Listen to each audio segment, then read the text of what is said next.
Now let us build the core activation exercise program. We begin with pelvic clock rotations. Lay down on your back and bring your feet to meet your outstretched hands on the floor. You can place the feet right there or an inch in front of your hands. Keep the knees aligned with the hip. Check the arch in your lower back by sliding your hands through. Mentally, note how deep your spinal arch is.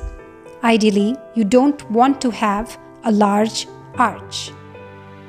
The pelvis or front part of your hip can be considered to have a clock face with the 12 o'clock position at the belly button, the 6 o'clock at the pelvic floor, the 3 and 9 o'clock positions at the two prominent hip bone protuberances. The first pelvic movement begins with rocking between 12 and 6 o'clock. As you take long, gentle breaths into your abdomen, rock yourself slowly, one spinal articulation at a time, between 12 and 6 o'clock. Do this about 6 times. Next, place your hands on either side of the bony extensions of the hip, the 3 and 9 o'clock positions. Now rock between the 3 and 9 positions. Take care to not rock the knees or any other body parts during any of these movements. Try to isolate the movement to just the abdominal and hip muscles. The third pelvic clock exercise is clockwise full rotation from 12 o'clock to 3 to 6 to 9 and back again to 12 o'clock. Repeat this gentle, slow, clockwise rotation, touching each and every one of the clock positions and noting any segments where there might be some stickiness in movement. These sticky parts indicate areas in your core that need to be strengthened or released. Repeat this 6 times in the clockwise direction. Now execute these rotations in the anti-clockwise direction from 12 to 9 to 6 to 3 and then back again to 12. Repeat these cycles 6 times in each direction. Again, make sure you isolate the core muscles during these pelvic rotations. Now go back and check your spinal arch. You might be surprised by how much of an impact a small, highly core-centric movement can have on this arch. Keep practicing this pelvic clock rotation for improvements to your posture. In the next exercise, you will bring your feet to the tabletop position. This tabletop position involves bringing up one knee at a time by flexing both at the hip and at the knee so as to create two 90-degree angles at the hip and at the knee. Be sure not to bring the hips too forwards towards your chest or drop the shins below parallel so your feet as well starts to drop down. In this tabletop position, one should be able to place a tray of coffee over the shins and not let it spill or drop down. Now, for this next thigh push exercise, place your palms over your thighs and start pushing your thighs away from you with your hands, while at the same time you apply pressure in the opposite direction by contracting the thigh muscles into the hand. So net, the thighs don't budge even an inch if you continue to push at it with your hands. Do this for 15 seconds. 1001, 1002, 1003, 1004, 1005, and so on until you reach 1015 is a good way to count the seconds mentally. Relax for 30 seconds and repeat. While you're doing this movement, actively engage diaphragmatic breathing. You will really be able to feel your deep abdominals at work in this thigh push exercise. You can review the diaphragmatic breathing technique in the first part of this video series. The heel tap is the next core activation exercise, which also begins with tabletop leg position. From the tabletop position, checking to make sure the lower back contacts the floor at all times, you will bring the heel of one leg to the floor by only flexing at the hip. This will be followed by the alternate heel coming to the ground. Move slowly and deliberately. Some important mistakes to avoid are: do not bring the heel to the floor by bending at the knees. The knee joint does not move in this exercise. Only the hip joint moves and lowers the leg. Also, take care that no other part of your body, especially the opposite leg, moves in this exercise.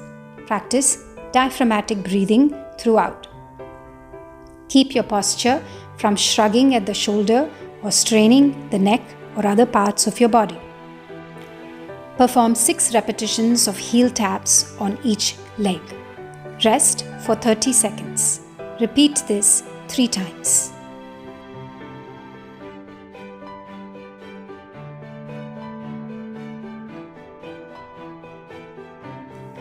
The Aramandi position or half-seated position in dance requires one side of the body to hold stably while movements are often executed by the other side.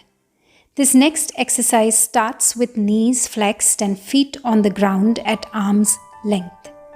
Lower back is on the ground with no arching, so pelvis is tilted to 12 o'clock position.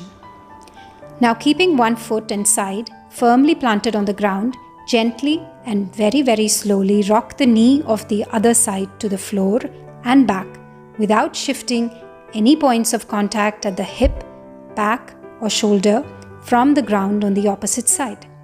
You will find that you have to activate your spinal muscles, your sides, your glutes, your shoulder, all of the muscles along the body on the opposite side in order to drop only the working knee.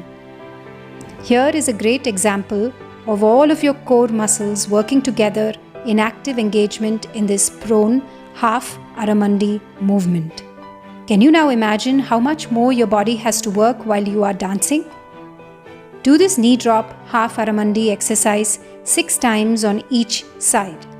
Rest for 30 seconds. Repeat this set 3 times. The final exercise in this first part is bird dog. For this, you will get on all 4s. Take care to see that your shoulders make a straight line with your elbow and wrist. You should not be stretched forward or rocked back, but be right over your wrists. Your legs should have a perpendicular line from the hip to the knee. Practice diaphragmatic breathing.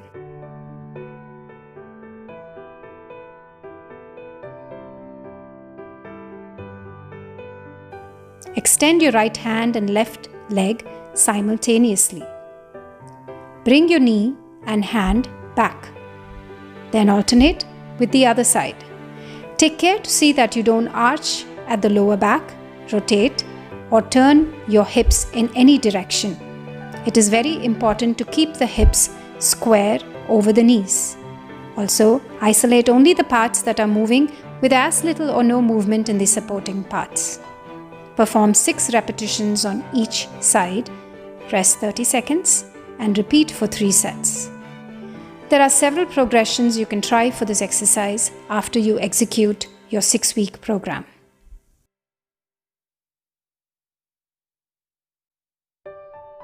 Let us now review the core activation program. You can choose any 3 days of the week for your core program. You can perform 6 repetitions of each of the 4 pelvic movements. The thigh push can be held for 15 seconds with a 30-second rest and repeated 3 times. Heel taps can be performed 6 times on each leg, followed by the other leg. Rest for 30 seconds and repeat this 3 times. All the remaining exercises follow the same pattern. Use diaphragmatic breathing and core isolation in all your exercises. Here is the 6-week progression for the core activation.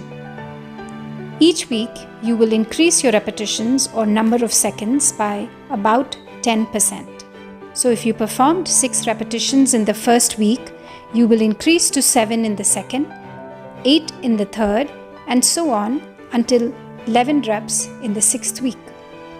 The number of seconds for the thigh hold will also progressively increase from 15 seconds in week 1 to 25 seconds in week 6.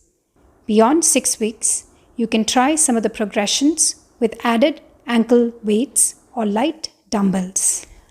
The core is where the center of all movement lies. You're only as strong as your core. Dancing without engaging the core is really not an option to consider if you wish to safeguard your body. No dupatta or sash tied around the waist can keep your center strong. Practice these introductory core workouts diligently and without looking for immediate results like a six-pack. You will in fact not build a six-pack by doing these workouts, but you're guaranteed to make phenomenal changes to your posture and movements both in daily life and during your dancing. This is just the beginning. These exercises don't leap out at you. Their movements are small and really show that you're doing them correctly with control when only you can feel the intensity of the motion. But isn't that the whole point? To make the core be the silent support so the rest of your body can dance with abandon. I hope you can complete this course successfully and start to try to use some of these techniques in daily life and while you dance. The following parts in this video series will have more advanced exercises with more connections to dancing. Look forward to having you start and join me in discovering your core.